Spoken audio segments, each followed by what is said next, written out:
እቲ ናይ ንግስና ዘውዲ ትወስድን ከላ ስማ ዓዲ ሙሉ ይፈልጦ ጸላእታ እውን ብስማ ዝድንግጽ ይኾኑ ንሕዚ ግና ገና ህፃን ቆልዓ እያ ዘላ ብኣቦኣ ተፈታዊት ናይ ተዓዲ ልዕልቲ እቲ ቐፂሉ ዝፍጠር ክሕደት ክንደይ ናይ መጻኢ ህይወታ ክቕይሮ ከም ዝኾነ ግና ምንም ኣይፈለጠትን እዚ ታሪክ ዝተፈጠረ ኣብ 16 ክፍለ ዘመን ቅድሚ ልደተ ክርስቶስ እዩ ነይሩ እቲ ፍሉጥ ናይ ፐርሺያ መንግስቲ ንዓለም ዳርጋ ፍርቂ ስፍሓት ተቋፂሩ ይገዝእ ነይሩ ናብቶም ሰሜን ገጽ ዝነበሩ መንግስታት ክኸድን ከሎ ግና ምንም ዓቕሚ ይነበሩን እዚ መሬት ናይቶም ሳካ ዝበሃሉ ዓሌት ግዝኣት ኮይኑ ብፍሉይ ናይ ምቅላስ ክእለቶም እዮም ዝፍለጡ ስፓርጋ ዝተባሃለ ፍሉጥ መራሒ እውን ነይርዎም ኣብቲ ሰዓት ነቶም ናቱ ሰባት ኸቲሉ ንሱና መራሖም ናብ ሃደን ይወፁ ነቲ ዝህደን ዝነበረ እንስሳ ምስ ቀተሉ ከዓ ብጣዕሚ ደስ ይብሎ ነቲ ቐጻሊ ዝውለድ ወዱ ከምዚ ዓይነት ክእለት ከምዝረውን ተስፋ ይገብር ግን እቲ ሓጎሱ ብዙሕ ከይጸንሐ ካብቶም ተኸተልቱ ሓደ መልእኽቲ ሒዙ ይመጹ ነቲ እንስሳ ከጓይን ከለዉ ከይተረድኦም ናብቲ ናይ ጸላእ መሬት ኣትዮም እዮም ነይሮም ሽዑ ካብቶም ናይ ኣካባድ ዓሌት ብዙሓት ወታደራት ይመጽዎም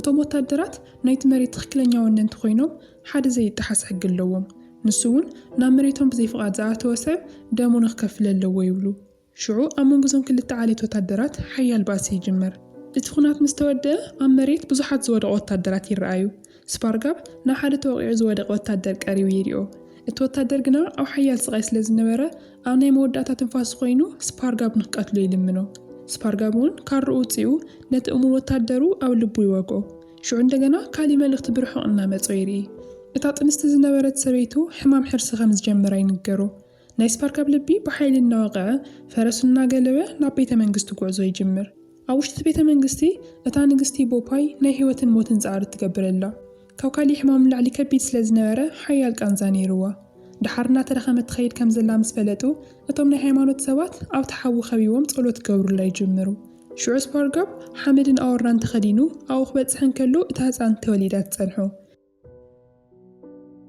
ሰበይቲ እውን ኣብ ሓያል ድኻም ኮይና እናተንቀጥቀጠት ምዝራብ ትጅምር እቲ ሓዳሽ ተወለደት ህፃን ጓል እያ ነይራ ስፓርጋብ ግና ናቱ ተተካእ ዝኸውን ወዲ ክውለደሉ እዩ ዝደሊ ነይሩ ቦፓይ እውን እዚ ትፈልጥ ስለ ዝነበረት እናሓዘነት ይቅርታ ገብረልካ ዝኽእል እዚ ብቻ እዩ ትብሎ ቀፂላ እቲ ኢዳ ዝነበረ ቀለቤት ኣውፂኣ ትህቦ እሞ ነቲ ህፃን ድማ ስማ ታሚረስ ትብላ ስፓርጋብ ዝነበሩ ተስፋ ኩሉ ይስእን ነቲ ህፃን ኣልዒሉ ክሓፏን ከሎ እቲ ሓያል ኩሉ ዝፈርሖ ናይቲ ዓዲ መራሒ ካብ ዓይኑ ንብዓት ይፈስስ ድሕሪ ዓመታት ስፓርጋብ ንኻሊ ይምርዖ ነቲ ሓንቲ ጓሉ ታሚረስ እውን ፍሉይ ፍቕሪ ነይርዎ ግን ከዕብያን ከሎ ከም ልዕልቲ ተኸናኺኑ ዘይኮነስ ካብ ንእስነታ ሓያል ተቓላሲት ከም ትኸውን ገይሩ እዩ ፈረስ ካብ ምግላው ጀሚሩ ጦር ከመይ ከም ዝውርወር የምህራ ታሚረስ እውን ናይ ኣቦኣ ጅግነት ብቻ ዘይኮነስ ጥበብን ብልሓትን እውን ትወርስ ሓደ መዓልቲ ታሚረስ ብልውህና ድሕሪ ሕዚ ነዲኣ ክትሪኣ እንተኮይና ትሓታ ስፓርጋብ ድማ ሞት ዘይተርፍ ነገር እዩ መንፈስና ግና ንዘለኣለም ነባሪ እዩ ኢሉ ይምልሰላ እቲ ከበዲኣ ዝተቐበለቱ ቀለበት እውን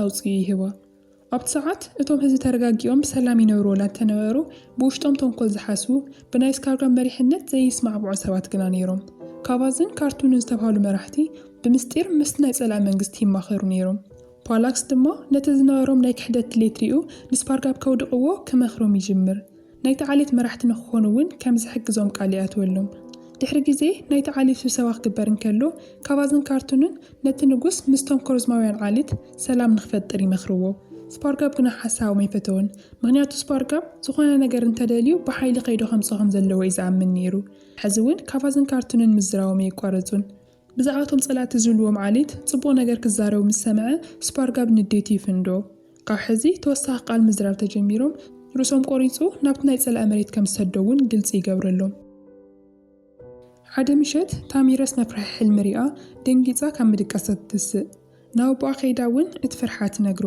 ስፓርጋብ ምንም ከም ዘይኮነና ነገረ ከረጋግዓን ከሎ ሓደ ነገር የስተውዕል ኩሉ ግዜ ለይቲ ናይቶም ናቱ ወታደራት ድምፂ ይሰምዕ ነይሩ እዩ ሕዚ ግና ጸጥ ኢሉ እዩ ዘሎ ሓደ ሕማቕ ነገር ከም ዝተፈጠረ ውሽጡ ይነግሮ ጸላእቲ መፂኦም የጥቅዕዎም ከም ዘለዎ ፈሊጡ ንጓሊ ሒዙ ካብቲ ክፍሊ ይወፅእ እቲ ሓቂ ግና ጸላእቲ ዘይኮኑስ ናይ ካባዝን ካርቱንን ወታደራት እዮም ነይሮም ጸልማት ስለ ዝነበረ ማንም ኣብ ዘይተዘጋጀወሉ ግዜ ጥቕዓት ይጅምሩ ስፓርጋብ ብዝኸኣሎ መጠን ይቃለስ ነይሩ ግን ድማ ቁፅሮም ብጣዕሚ ብዙሕ ስለ ዝነበረ ይከኣሎምን በብሓደ ናቱ ወታደራት ይሞቱ እሞ ኣብ መወዳእታ ንዑኡ የኽብብዎ ሓደ ናይ ስፓርጋብ ወታደር ንታሚረስ ኣልዒሉ ካብኡ እናወሰዳ እንከሎ ኣቦኣ ክቕተል ብዓይና ትርኢ ካባዝ እውን እቲ ትኽክለኛ ማንነት ውፅኡ ንስፓርጋብ ብኢዱ ይቐትሎ ኣብቲ ሰዓት ሓደ ናይ ስፓርጋብ እሙን ወታደር ንታሚረስን ካልኦት ወታደራትን ሒዙ የምልጥ أو حدا ليتي تاميرس أبوان اتزعابيت اللو جزان تسئن اتحادة جيزي كل فتوى زنبرت للتي حز محدر كوازي ولا تراسب تخون أو لباقنا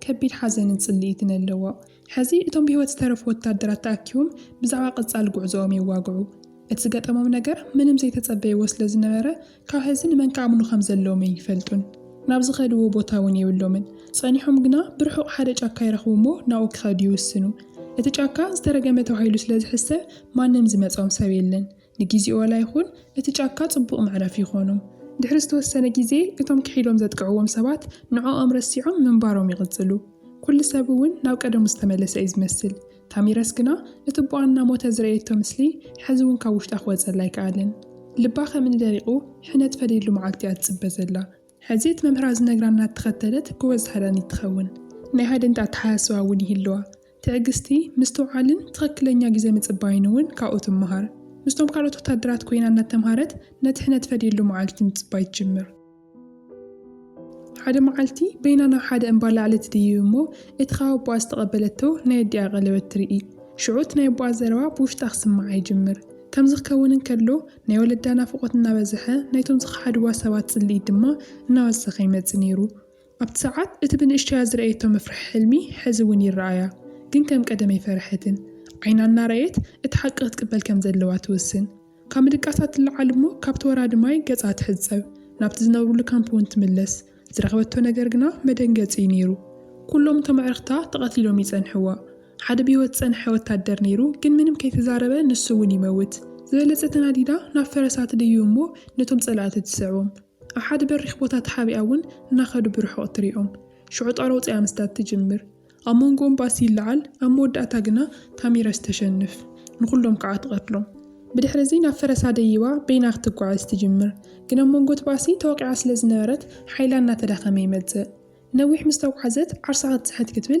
كالوت سوات تركب بوجي لازم قصا حيالة توال تغالستي النيرن نايتنوال مراحيد زخونت سارقانا نتاميرس مسرئيتا تراسل كم زي كونت تفلد نابتناتن كامبوس إلان كحك معاون تأززن كم تستوهالو أجيران كحك معان كلوا تاميرس كاف موت ملس كنكن من منكحة اتنايبو أموت ناتراغم بحلينا الرايا دحالك نكحن كلا نوعلا أحد زي تفلتو بوتا ترخبو كابت كين داخل الوزع نلقى اخترين كلاون اتنو تدرات كلن أوالد كم زنورات تعزب كابت نستاز لمدتو استفاليت أنكار رهيوتي يروون سارقانا ناو تاميرس كيدا عرسام سفالت اتا بزعواتناتن هيوت كتنقرات تجمر أبزي حانت قوال نعا أزخون سواي تمرز تخيل اندحر مسالة توعيسا سلسة سبكتي لا بتشايو إذ ترديا نابت نقوس النقستن زنابرو كفلتاتي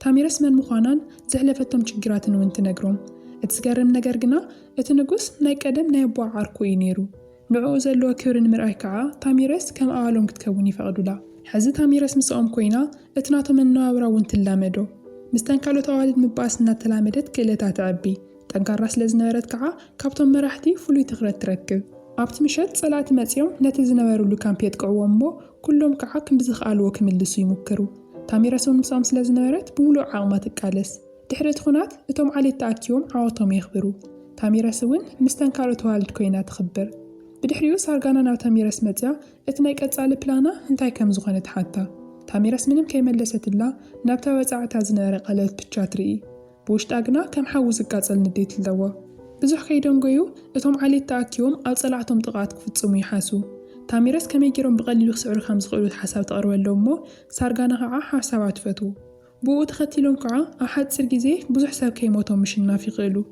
نتمندرون او قلتروم يتوو أبت ساعات حد نشتي قلعة ناقوية ناو تاميرس كباسي مزق تاميرس ون أمريتا وديقاتون كلا أديونة قلعة مزقات لمنا نتو قلعة درقة سرحتن يومي نيرو نعو خمدس سالك كباريو نعيقنا خيط قتلني لات لمنا شعو تاميرس نايت قلعة جنتن نايت عسبيتي حما بهارن ترئي بزون نتو قلعة حيزاتو ناوناتهم كان بتوسدو حدا معالتي اتام عليت بحالنا خورن كلو اتنقوس نت حادش تولد هزان حقيفو حافي بلو نايكتصالي ناينكس نوراسي نسو خمز خونون نغلوم ينقرو أبت ساعات تاميرس نكابازن كارتونن برحو تريوم نيرا نسارقانا اتم صلاعتا أبت هزو ماخل كم زلونا نقرتا كل سانتو نقر بقلوتا خم تملس تزارب أمونغوزي استوسنو من أساي نايكال سمرئيت النار يوم نيرو كواتن حدا أرجن استوهالة حيال ملك عنيا ود نيرو ታሚረስ እውን ስለ ዝነበረት ናይ ጦር ምውራር ምርኢት ተቕርብ። ኣብቲ ሰዓት ኣርገን ብናይ ታሚረስ ክእለት ትስሓብ ነብኣ ቀሪቡ እውን ዓርሶ የፋልጣ። ናይ ታሚረስ መልሲ ግና ሓፂርን ደረቕን እዩ ነይሩ። ብኻሊእ ገጽ ኣብቲ ናይ መራሕቲ ስብሰባ ብዛዕባ ናይቶም ዓሌት መጻኢ ይዘራረቡ ኣለዉ። እቲ ሓዲ ካባዝ እውን ኣብ ማእኸሎም ስለ ዝነበረ ነቲ ንጉስ ዝሓለየ መሲሉ የማኽሮ። እቲ ንጉስ ግና ሕዚ እውን ሓሳቡ ይፈተወን። ኣብ ማእኸልቶም ካልኦት ኣማኻርቲ እውን ይኹርየሉ። ካባዝ በዝተናዲዱ ነቲ ኣኼባ ኣቋሪጹ ይወፅእ። ኣብ ቀረባ ግዜ ኩናት ከም ዝእውጅ እውን እናፈከረ ይኸይድ። ሽዑ ንጉስ ንኹሎም ህዝቡ ኣኪቡ ክዘጋጀው ከም ዘለዎ ይውስን። ድሓር እቲ ምሸት እቲ መራሒ ኣብ ኬንዳ እንከሎ ካሊእ መራሒ ይመጽእ። ናይ ታሚረስ ትኽክለኛ ማንነት እውን ይነግሮ። ግን እቲ ንጉስ ከም ጽቡቕ ኣጋጣሚ ይጥቀመሉ። ታሚረስ ምስቶም ኣቦኣ ዝቐተሉ መራሕቲ ጽልእ ስለ ዘለዋ ነቲ ናቶም ዓላማ ክጥቀሙሉ ይሓስቡ። ናብ ታሚረስ ከይዶም እውን ጽባሕ ንግሆ ኣብ ልዕሊ ካባስ ጥቕዓት ክጅምሩ ከም ዝኾኑ ይነግርዋ። ታሚረስ እቲ ሕነት ፈድየሉ ግዜ ከም ዝበፅሐ ተረዲኣ ናብቲ ንጉስ ትኸይድ። በቲ ሓሳብ ተስማሚዓ ግን ሓደ ቅድመ ኩነት ተቕምጠሎም። ንሶም ናብቲ ኩናት ዝኸዱ ዘለዉ ነቶም መራሕትን ምቕታል እምበር ነቶም ህዝቢ ምንም ከም ዘይነኽእዎም ግልፂ ትገብረሉ። መሬት ምስ ወግሐ ታሚረስ እናመርሐቶም ናብቲ ጦር ሜዳ ይኸዱ። በይና ናብ ቅድሚት ቀሪባ መን ምዃና ነቶም ጸላእታት ትነግሮም። ቀፂላ እውን እቶም መራሕቲ ባርያታት ገብርዎም ይሓስቡ ከም ዘለዉ እንድሕር ብሰላም ንዓ ኢዶም ሂቦም ግና ምንም ከም ዘይትብሎም ትነግሮም። እቲ ዝጀመረቶ ዘረባ ከይወደት ሓደ ሚኒስተር ክቐትላ ናብ ቅድሚት ይቐርብ። ታሚረስ ግና ኣብ ሓፂር ግዜ ሰይፋ ኣውፂኣ ትቐትሎ። እቲ ሰብኣይ ካብቶም ወታደራት ማእኸል ንሓደ ኣቦኡ እዩ ነይሩ። ሽዑ ትወዱ ናይ ኣቦኡ ደም ንምምላስ ናብ ታሚረስ ይኸይድ እሞ እቲ ትኽክለኛ ጦርነት ከዓ ይጅመር። ግን ዝበዝሕቶም ወታደራት ታሚረስ ትኽክለኛ መራሒቶም ክትከውን ከም ትኽእል ይርኡ። ኢዶም ንዓኣ ሂቦም ነቶም ክሓቲ መራሕቶም ከዓ ናብ ቤት ማሰርቲ ይወስድዎም። ሓደ ናይ ኣቦኣ ናይ ቀደም ወታደር ዝነበረ መፂኡ ኣብ ቅድሚኣ ይንብርከኽ እሞ ንናይ ስፓርጋብ ሞት ንሱ እውን ተሓታቲ ከም ዝኾነ ይነግራ። ሽዑ ታሚረስ ናይቶም ወታደራት እምነት ሪኣ ምስቶም ናታ ወታደራት ተሓስቦም። ነቶም ዝኸሓዱ መራሕቲ ከዓ ኣብ ቅድሚ ህዝቢ ንኽቀተሉ ትገብር። ካብ ድሕሪኡ ታሚረስ ትኽክለኛ ንግስቲ ትኸውን። ግን ሕዚ ንግስናኣን ዓወታን ተኽብረሉ ግዜ ከም ዘይኮነ ከዓ ትፈልጥ እያ። ካልኦት ከጥቅዕዎም ዝኽእሉ ጸላቲ ሕዚ እውን ኣለዎም እዮም። ንዕኡ ከዓ ዝግጅት ትገብሩ ኣለዎም። ብጽባሒቱ ንግሆ መጀመርያ ዝገበረቶ ነገር ናብ ናይ ኣቦኣ መቃብር ምኻድ ነይሩ። ነቲ መሬት እናነኽአት እውን ብኣካል ከም ዘሎ ተዛርቦ። ታሚረስ እዚ ኩሉ ትገብር እንከላ ህይወታ ሙሉእ ብዛዕባ ኩናት ብቻ ኣይነበረን። ምስ ተነዋልዲ ወታደራት ኮይና ብዛዕባ ናይ ቤተሰብ ህይወት እውን ተውግዕ። ሽዑ ኣርገን መፂኡ ኣብ ጎና ከፍ ይብል። ሰብኣይ ክትመርጽ ዝግጁ እንተኮይና እውን ይሓታ። ኣብቲ ሰዓት እቶም ናይ ጸላቶም ወታደራት እናቐረቡ እዮም ዝመፁ ዘለዉ። ዘይተርፍ ሓያል ኩናት ከም ዝገብሩ እውን ይፈልጡ። ሽዑ ታሚረስ ነቶም ወታደራዊ መራሕቲ ኣኪባ ናይቲ ኩናት ፕላን ትነግሮም። እቶም ናይ ጸላት ወታደራት ሙሉእ ዕጥቅን መሳርሕን እዩ ዘለዎም። ግን ድማ ሓደ ድኽመት ከዓ ኣለዎም። እቲ ዝገብርዎ ዕጥቂ ካብ ዝተሰርሐ ስለ ዝኾነ ብጣዕሚ እዩ ዝኸብዶም። ብፍጥነት ክጓዓዙ እኳ ይኽእሉን። ስለዚ መጀመርያ ናይ ታሚረስ ወታደራት ንእሽተይ የጥቅዑ እሞ ድሓር ከም ዝተሰዓሩ ንድሕሪት ይምለሱ። ሽዑቶም ጸላእቲ ዘሸነፉ መሲልዎም ብድሕሪኦም ክስሕቡ ከለዉ ካልኦት ብድሕሪት መፂኦም ዝበለጸ የጥቅዕዎም። በዚ ተስማሚዖም ቅድሚ ናብ ሜዳ ምኻዶም እቶም ናይ ሃይማኖት መራሕቲ ጸሎት ይገብሩሎም። ኣምላኽ ሓለዋ ንኽገብረሎም እውን ይልምኑ። ብድሕሪ እዚ እታ ንግስትና መሪሐቶም ጉዕዞ ይጅምሩ። እቲ ኩናት ይጅመር። ክሳብ ሕዚ ኩሉ ነገር ከም ታሚረስ ዝገመተቶ ይኸውን። መጀመርያ ንእሽተይ ወታደራት ናብቲ ማእኸል ሜዳ ምስ ኣተዉ ኩሎም እቶም ናይ ጸላእ ወታደራት ይኽተልዎም። ሽዑ ካብ ኩሉ ኣንፈት ናይ ታሚረስ ወታደራት ይመፁ። እቶም ናይ ጸላእ ወታደራት እውን ብኩሉ ይኽበቡ። ታሚረስ እውን ኣብ ማእኸል ኣትያ እናተዋግአት እቲ ሜዳ ደንቢ ይምላእ። ኣብቲ ኩናት ማእኸል ኣርገን እውን ምስ ታሚረስ ተሰሊፉ ይዋጋእ ነይሩ። ግን ትኹረቱ ካብቲ ኩናት ንላዕሊ ናብ ታሚረስ ኣድናቖት እዩ ነይሩ። ብድሕሪ እዚ ካብቲ ኩናት ብዓወት ይምለሱ። ብዙሕ ከይዶም ጎይ እውን ታሚረስን ኣርገንን ናይ መርዓ ፕሮግራም ይገብሩ። ካብ ሽዑ እንድሓር ሰብኣይን ሰበይትን ይኾኑ። ድሕሪ ሓደ ዓመት ታሚረስ ህፃን ወዲ ትወልድ። ንናይ ኣቦኣ መዘከርታ ኢላ ከዓ ሽሙ ስፓርጋብ ትብሎ። ብዙሕ ከይጸንሑ ዝተወሰኑ መንገደኛታት ናብ ናይ ታሚረስ ግዛት ይመፁ። ካብቲ ናይ ፐርሻ መንግስቲ ኣምሊጦም ከም ዝመፁ እውን ምስ ነገርዋ ታሚረስ ብልውህና ትቕበሎም። ኣብቲ ምሸት ግና ሕዚ እውን ታሚረስ እቲ መፍርሒ ሕልሚ ትርኢ። ብጽባሒቱ ምስ ወግሐ እቲ ናይ ፐርሻ ንጉስ ሳይረስ ናብኡ ይመጽእ። ከም ውህብቶ ብዙሕ ወርቂ ብሩርን መጋየፅታትን የምጽእ። ዓላምኡ ድማ ምስቶም ናቶም ግዝኣት ናይ ንግዲ ምትእስሳር ንኽገብሩ ንክሓታ እዩ ነይሩ። ክልቲኦም መንግስታት ብሓደ ኮይኖም እናሰርሑ ንክዓብዩ ከም ዝደለየ ግልፂ ይገብረሎም። ኣርገን በቲ ዝቐረብዎ ሓሳብ ብጣዕሚ ሕጉስ ይኸውን። ከምዚ ዓይነት ዕድል ኣብ ህይወት ሓደ ግዜ ዘጋጥም ብቻ ከም ዝኾነ እውን ይናገር።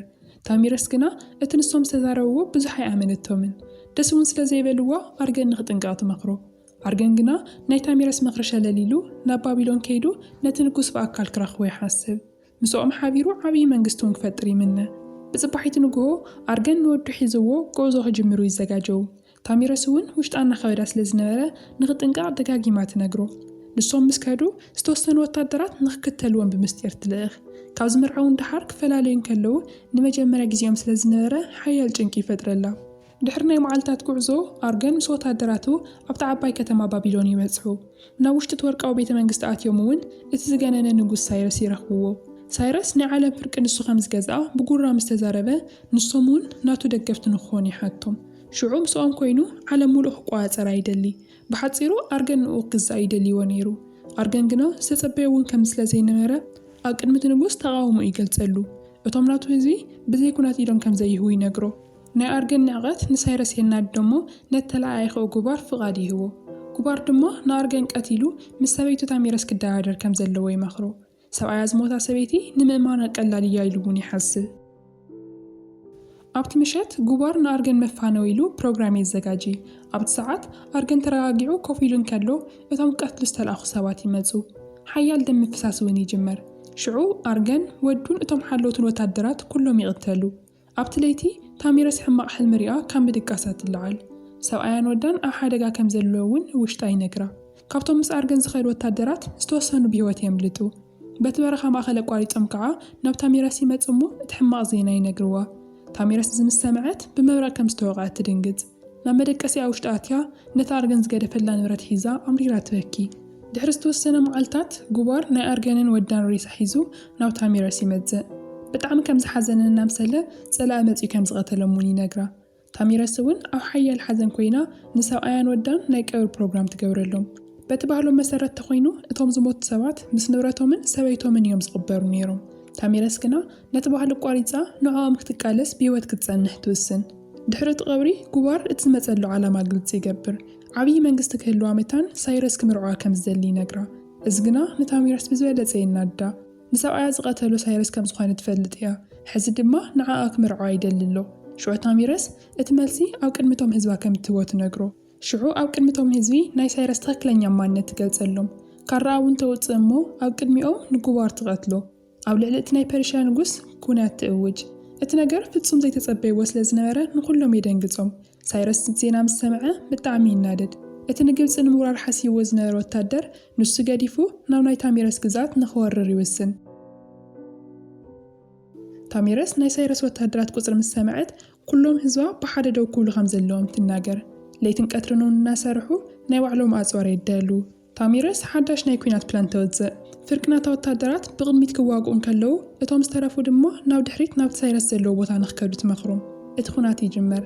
ናይ ታሚረስ ወታደራት ኣብ ፍርቂ ለይቲ ኣዘንጊዖም ናብ ናይ ሳይረስ ወታደራት ካምፕ ይኣቱ። ንዝረኸብዎ እናቐተሉ ንዝተረፉ ድማ ክደናገጹ ይገብሩ። ብጽባሒቱ ገጽ ንገጽ ተራኺቦም ዝጋጠሙሉ መዓልቲ ይበጽሕ። ሓያል ኩናት ከም ዝኸውን ፍሉጥ እዩ ነይሩ። ታሚረስ ኣብ ቅድሚ ወታደራታ ኮይና ናይ መወዳእታ ኣዘረባኣ ትገብር። ሽዑ ንቕድሚት ትንቀሳቐስ እንከላ እቶም ወታደራት እውን ብሓያል ድምፂ ደድሕሪኣ ይስሕቡ። ከቢድ ጦርነት ስለ ዝነበረ ካብ ክልቲኡ ገጽ ብዙሓት ሰባት ይሞቱ። ሽዑ ታሚረስ ነቶም ወታደራት ሓሊፋ ናብቲ ሳይረስ ዝነበረ ገጽ ንምኻድ ጉዕዞ ትጅምር። ሳይረስ እውን እንታይ ከም ዝሓሰበት ፈሊጡ እቶም ሓያላት ዝበሎም ወታደራቱ ናብ ኣይልእኹም። ሳይረስ ብርሑቕ ኮፍ ኢሉ እቲ ዝፍጠር ዘሎ ነገር ይርኢ። ክሰዓር ይኽእል እየ ዝብል ግምት ግን ኣይነበሮን።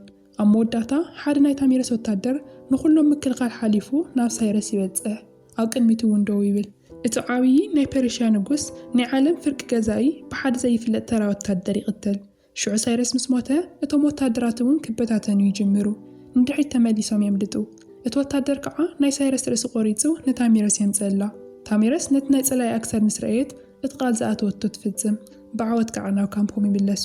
ታሪክ ናይ ብዙሓት ሰባት ይርሳዕ እዩ። ናይ ታሚረስ ታሪክ ግና ንዘለኣለም እናተነገረ ይዝከር።